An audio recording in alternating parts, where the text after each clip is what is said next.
Quando você sabe dessa informação, você começa a estudar de uma forma muito mais assertiva, porque você sabe onde focar os seus esforços para realmente ter um resultado bom na hora da prova. Vocês sabem que eu ando resolvendo provas antigas do Enem, né? Eu já mostrei no último vídeo que saiu, vocês viram eu resolvendo um PPL de 2009 de matemática, e justamente nessa prova tiveram algumas questões que eu errei. E aí, às vezes, quando eu arrumo uma questão, eu mando essa questão para uma amiga minha que também é vestibulanda. A gente tem muito isso, às vezes ela me manda a questão também, então às vezes eu não sei resolver, ela sabe, e vice-versa. Foi o caso com essa questão que tá aparecendo aí na tela. Eu não soube resolver essa questão, eu tive um raciocínio inicial, mas eu não soube chegar numa resposta correta. Então eu mandei essa questão para ela e perguntei se ela sabia resolver e se ela soubesse, se ela poderia me explicar a resolução. E quando eu enviei a questão, eu também falei o raciocínio que eu tinha chegado. Eu imaginei que era uma questão de MMC. Opa, antes da gente continuar, eu tenho uma dica que tem tudo a ver com o vídeo de hoje, que é o livro digital Matemática Detonada.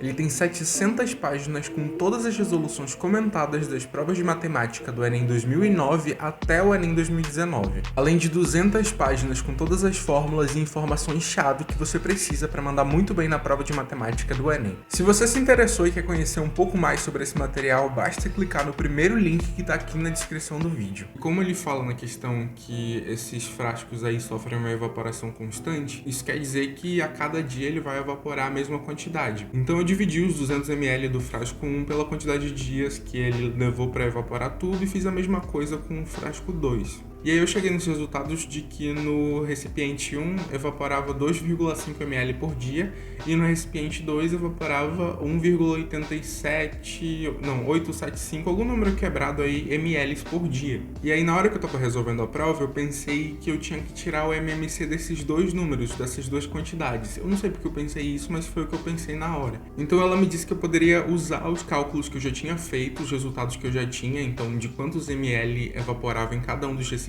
por dia e fazer uma função. E aí, como é o raciocínio? Se eu pegar 200 ml e subtrair 2,5, que é a quantidade que evapora nesse recipiente por dia, vezes um número X de dias, eu vou ter um resultado que não importa para esse cálculo aqui. E a mesma coisa com o recipiente 2. Se eu pegar 180 ml e subtrair de 1,875 vezes X dias, eu vou ter um resultado que também não importa para esse cálculo. Mas se eu igualar essas duas funções, eu vou conseguir chegar no valor de X, que é o dia em que esses recipientes vão ter evaporado a mesma coisa. Então, para chegar no resultado dessa questão, eu posso muito bem igualar essas duas funções, que eu vou chegar no valor para X, que vai ser 32, que no caso é a resposta da questão. Mas onde eu quero chegar com toda essa história? Eu falei para ela o seguinte: caramba, eu entendi essa resolução, eu sei que dá para fazer isso, não teve nada que eu não entendi. Mas a questão é, será que eu seria capaz de ter esse raciocínio de forma ágil ali na hora da prova do Enem? E é esse o ponto que eu quero abordar no vídeo de hoje, porque o elaborador dessa questão sabe que para um aluno resolver essa questão no tempo hábil lá da prova do Enem, que são mais ou menos uns 3 minutos, ele precisaria usar essa estratégia ou alguma outra que eu desconheça, mas uma estratégia que fosse ágil. A gente, como aluno, muitas vezes não estuda para ter a capacidade de ler uma questão como essa e pensar, olha, eu posso resolver igualando duas funções do primeiro grau.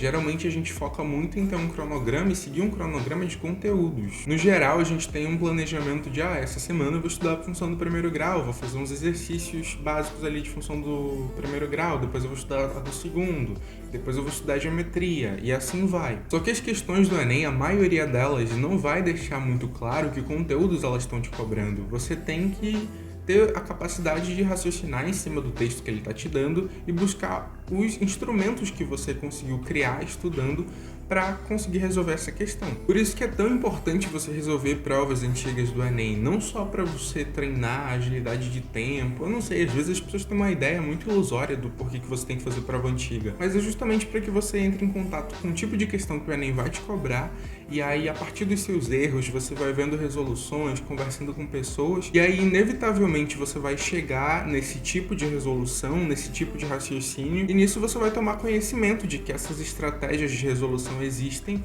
e aí quando você vê outra questão parecida com aquela, você já vai ter esse repertório de pensar dessa forma. Do contrário, você vai estudar todos os conteúdos que o Enem cobra, que estão ali na lista de conteúdos que caem, então você vai estudar função, vai estudar geometria, e aí vai resolver umas questões sobre isso, mas vai chegar lá na hora da prova e você não vai saber utilizar tudo isso, você não vai saber fazer as uniões necessárias para que você consiga resolver as questões. Por isso a mensagem principal desse vídeo é: façam provas antigas do Enem, façam simulados e observem as resoluções. Se vocês entrarem em contato com isso várias vezes, vocês vão internalizar esse tipo de raciocínio e vão conseguir aplicar lá na hora da prova. E isso vai ajudar muitos de vocês que têm essa reclamação de que estudam bastante, mas quando chega na hora de resolver a questão não dá certo. E isso não é um processo que acontece do dia para a noite, exige muito treino, muita observação e muita força de vontade para que você consiga aplicar isso, e você vai errar muitas vezes, mas faz parte. Muitos de vocês me perguntam quando eu devo começar a fazer provas antigas, e eu te falo agora.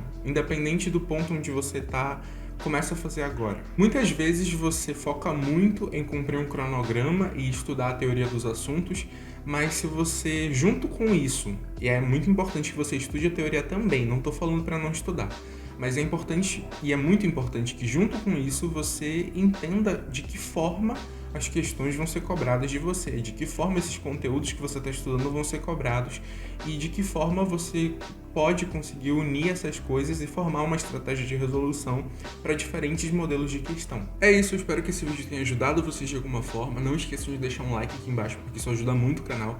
E eu já vi lá no Analytics que 60% de vocês que assistem os vídeos não são inscritos. Então, que isso? É um medo de compromisso? Deixa aqui nos comentários o porquê que você me assiste várias vezes e não se inscreve no canal. Eu deixo aqui o convite para você se inscrever para receber cada vez mais conteúdo como esse. E eu te vejo no próximo vídeo. Tchau!